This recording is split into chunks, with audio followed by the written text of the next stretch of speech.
saying that the you had a sampler. You had all these sample sounds. Yeah, right.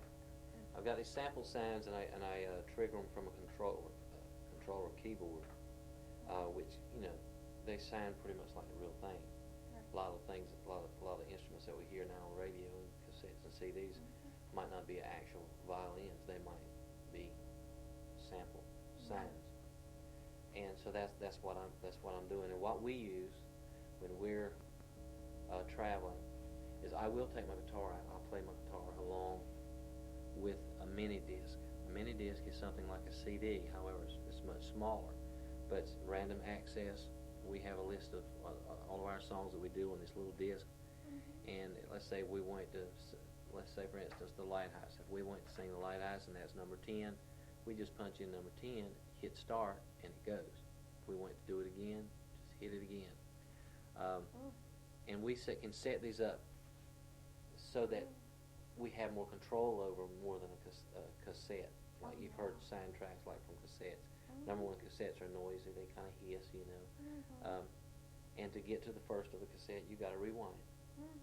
Whereas, like these little computers, it's instant access. That's so great. It works real good for us, and don't take up a lot of room. That sounds great. Well, but it must take a lot to prepare the music for that. I mean, I assume you do all that. Yeah, I do it all. Wow. It is time consuming, because think of it like this: the length of a song, 3 minutes. You got to play drums through it. That's 3. You got to play bass through it. You got to play strings through it. You might have some horns. You've got a keyboard, and so you've got to go back and do it over and over, until you lay down your tracks: guitar, steel guitar, or whatever you're adding. And of course, you got to allow for mistakes. If you make a mistake, you got to stop, start, and do it again.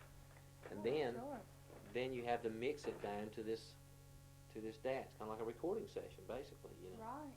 But once you have it, it's there. So I feel like it's worth it. It works out good for us. And you actually, on those, you will play a steel guitar, an actual steel guitar. Actually play a steel guitar. Actually play guitars. The electric, acoustic for the rhythm. I have an acoustic that I'll put rhythms on.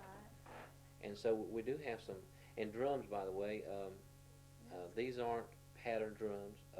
I just use a drum module. There again, they're sampled. There's 500 different sounds in that drum machine, or drum module. It's not a machine. Drum module, and I route that module to this keyboard, and I can tap out and lay drums down from the keyboard, or I can hook them to some pads and play them like you would a drummer, and still get those same sounds. That's amazing. So that's the way I do it. How did you learn about all this equipment? Many nights just awake, reading. Have you seen it in action in other studios? No. Wow. No. A friend of mine. Well, I say no. A friend of mine owned a little studio not too far from here in Kinston. And he said, "This is going to be a thing." He said, "You got to get your computer and get set up, because it's hard to find musicians to come in. Every time you want to do a session, you got to go hunt, and then you got to pay them. So this way, I can do it whenever I want to do it. I don't have to schedule any musicians, Right. per se. That's right. And I've done a bunch of demos and a bunch of projects for people, and I think they turn out pretty good. Oh yeah, and you're adding sound for other people that would maybe come in and sing and Sure. pick guitar and things like that. Because I know you're busy. Have been. I hope it stays like this for a while. You said a group's coming in for a week. What?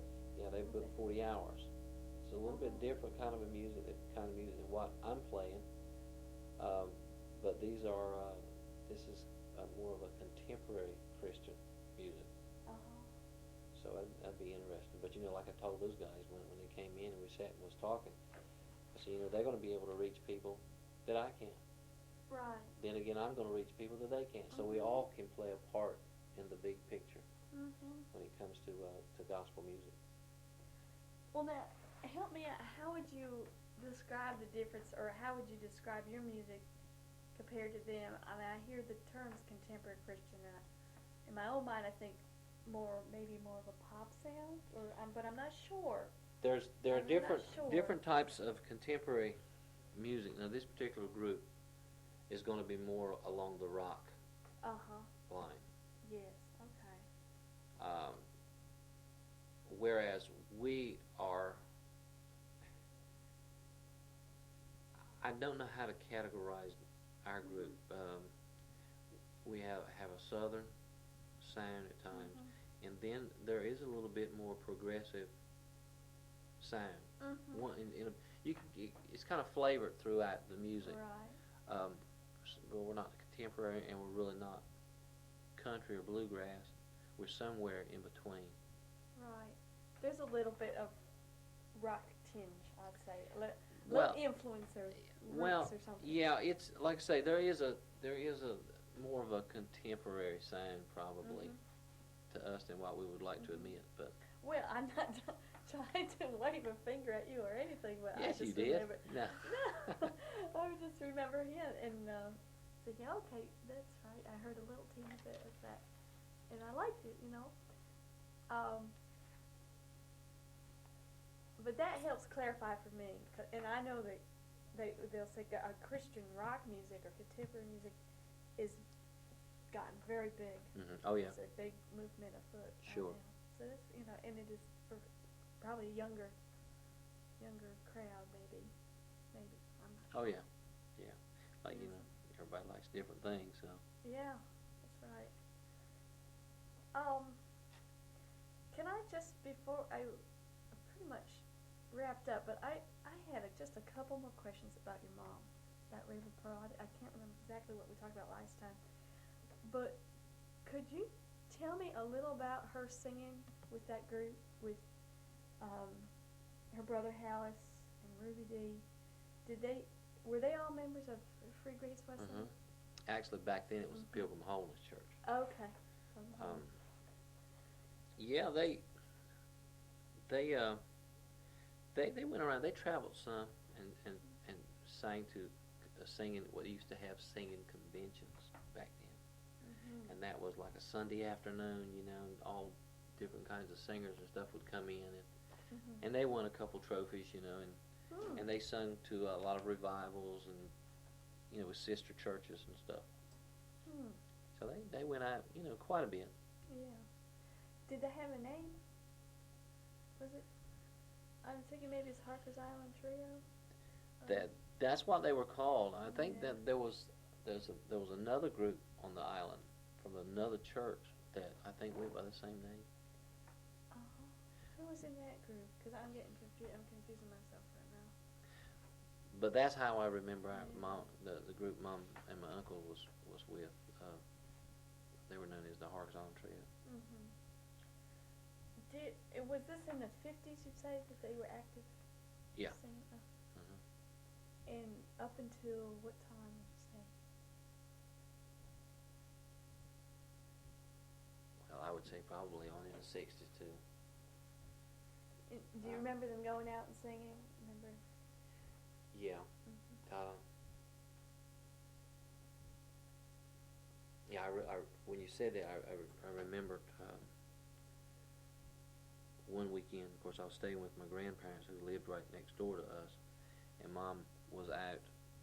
Her and Hallis and Ruby Dee, I believe it was Ruby Dee at that time, were up the state somewhere singing in a revival. And my dad got in a bad car wreck. And of course there was some people around the island that felt like she should have been home with her husband, but she was trying to do what she felt like the Lord wanted her to do. And Dad was paralyzed for about a month from his neck down, couldn't move. But the Lord used that and brought Dad into the church. So it really worked out. And she was just doing what she felt that she needed to do, and she was right in doing that. And the Lord honored her. Wow.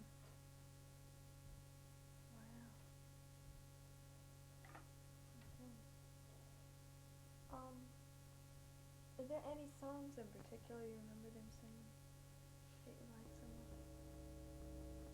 I take it that they'd sing it. You remember them singing at your church, right? I do remember them singing, but to be honest with you, a song don't pop out in my head.